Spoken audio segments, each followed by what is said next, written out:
Okay, तो कैसे हैं आप सब। आज के इस वीडियो में हम बात करने वाले हैं सर्टेन वेज जिससे कि आप डायग्नोस कर सकते हैं कि क्या किसी फीमेल को पीसीओएस है या नहीं। ओके, तो स्टार्ट करते हैं। सबसे पहली चीज़ अगेन एक जो सबसे इंपॉर्टेंट चीज़ ये है कि बहुत से फीमेल्स को ऐसा मालूम भी नहीं होता है कि उनको पीसीओएस है। इनफैक्ट कितनों को मालूम भी नहीं है कि पीसीओएस क्या है।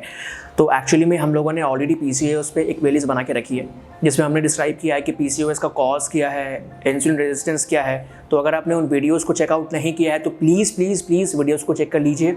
ऊपर आई बटन पे आपको इन वीडियोस का लिंक मिल जाएगा, just go through it and उसके बाद आप फिर इस वीडियो में आके आप चेकआउट कर सकते हो कि वो सर्टेन चीज़ें क्या हैं जिनका हमको ध्यान रखना है, ठीक है, जिससे कि हम ये डायग्नोस कर सकते हैं कि weather a person specially females is suffering from PCOS और नॉट। तो starting from the clinical expression, now जो सबसे पहली चीज़ है जिसको आपको ध्यान रखना है वो है आपका क्लिनिकल एक्सप्रेशन। नाउ ये टर्म सजेस्ट करता है, तो what is clinical expression by the way. तो जब फीमेल की बॉडी में जो एंड्रोजेंस आपके होते हैं, जो सेक्स हार्मोन्स जो होते हैं, जो मेल हार्मोन्स होते हैं, टेस्टोस्टेरोन, जब आपकी बॉडी में टेस्टोस्टेरोन ज़्यादा बनने लगता है उस केस में ये बहुत हाईली चांसेस हैं कि she is going to diagnose with PCOS. तो अब जब आपकी बॉडी में टेस्टोस्टेरोन ज़्यादा बन रहे हैं, फीमेल की बॉडी में माइंड यू, तो जो क्लिनिकल एक्सप्रेशन के बारे में हम बात करते हैं तो उसका सबसे बड़ा जो उदाहरण है वो है फेशियल हेयर्स। मुंह में बाल आने लगते हैं, मूछें होने लगती हैं, आवाज़ भारी हो जाती है। मतलब हर वो कैरेक्टरिस्टिक, हर वो फिजिकल ट्रेट जो कि एक मेल की है वो हम फीमेल में देखना शुरू कर देते हैं। तो that is bound to happen and वो इसलिए भी होता है बिकॉज आपकी बॉडी में हायर लेवल ऑफ टेस्टोस्टेरोन बन रहा है। And as we all know testosterone is a male hormone, female की बॉडी में होता है but in very little amounts. Second चीज़ जिस पे हमको ध्यान देना है वो है आपके इरेगुलर पीरियड्स, या फिर जब आपकी मेंस्ट्रुअल साइकिल पूरी तरीके से डिसरप्ट हो जाती है वहाँ पे हमको इस चीज़ का ध्यान रखना है। इरेगुलर पीरियड्स बेसिकली आपके लाइफस्टाइल से काफ़ी ज़्यादा रिलेट करता है, उससे रिलेशन रखता है। अगर आपकी ईटिंग हैबिट्स सही है, अगर आपकी लाइफस्टाइल सही है तो आपके पीरियड्स में कोई दिक्कत नहीं होनी चाहिए। बट क्या है ना कि जब भी बॉडी में हार्मोनल लोचा होता है तो फिर जो पीरियड्स हैं उनकी जो इरेगुलर पीरियड्स होते हैं उनकी फ्रीक्वेंसी काफ़ी बढ़ जाती है। उसके पीछे का रीज़न यही है।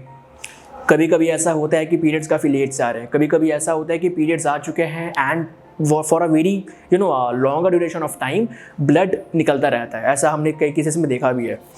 तो अगर आप भी कुछ ऐसे सिस्टम से अगर आप सफ़र कर रहे हो, कुछ अगर ऐसा इंडिकेशन आप देख रहे हो, please consult your doctor. Third and the most important, the development of multiple cyst over the ovaries. Now हमको सब पता है, हम सबको मालूम है कि सिस्ट होते हैं ओवरीज में। नाउ सिस्ट में जब पानी भर जाता है, सिस्ट का साइज़ जब बड़ा हो जाता है, वो बेसिकली आपके पीसीओएस में ही होता है। नॉर्मल ड्यूरेशन में या नॉर्मल सर्कमस्टांसेस में सिस्ट के साइज़ बड़े नहीं होते, ऐसा बिल्कुल पॉसिबल नहीं है। वो तभी होंगे आपको जब पीसीओएस हो चुका है, ठीक है। या फिर ऐसा मान लो कि ये कॉज है जिसके कारण पीसीओएस होता है, वाइस वर्सा, ये इंटर रिलेटेड है। तो क्लिनिकल एक्सप्रेशन, आपके इरेगुलर पीरियड्स, एंड तीसरा डेवलपमेंट ऑफ मल्टीपल सिस्ट। ना जब सिस्ट का साइज़ जब बड़ा हो जाता है तो फिर बहुत गंदा पेन होता है, क्रैम्प्स आते हैं as complaint by the women.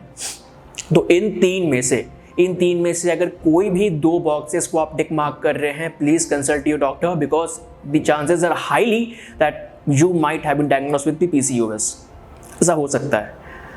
And now यहाँ पे एक बहुत बड़ा कंफ्यूजन ये भी है ना कि थोड़े से भी अगर पीरियड्स इरेगुलर हो गए या किसी को लगता है कि she might be suffering from PCOS, तो वो कहती है कि मैं पीसीओएस से सफ़र कर रही हूँ, बट ऐसा नहीं है।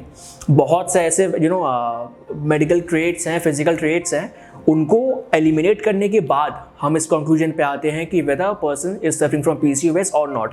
तो जो मैंने 3 ट्रेट्स आपको बताए हैं ये मोस्ट कॉमनली देखे गए हैं among the women who have been diagnosed with the PCOS. अगर इन तीनों में से आपको कोई भी दो, अगर आपको ऐसा लग रहा है कि आपके साथ हो रहा है, तो संभावना है कि आप ऑलरेडी उस बीमारी से ग्रसित हो चुकी हैं। तो आशा करता हूँ आपको ये वीडियो काफ़ी इन्फॉर्मेटिव लगा होगा। आने वाले वीडियो में हम बात करने वाले हैं कि कैसे अपनी लाइफस्टाइल एंड ईटिंग हैबिट्स को इंप्रूव करके आप पीसीओएस को रिवर्स कर सकते हैं। मेडिकेशंस पे जाने की ज़रूरत नहीं है।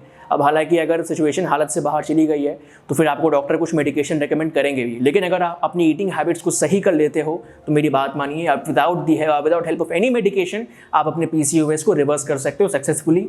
And we at keto club India are already doing it at a very large scale. So till then, stay tuned.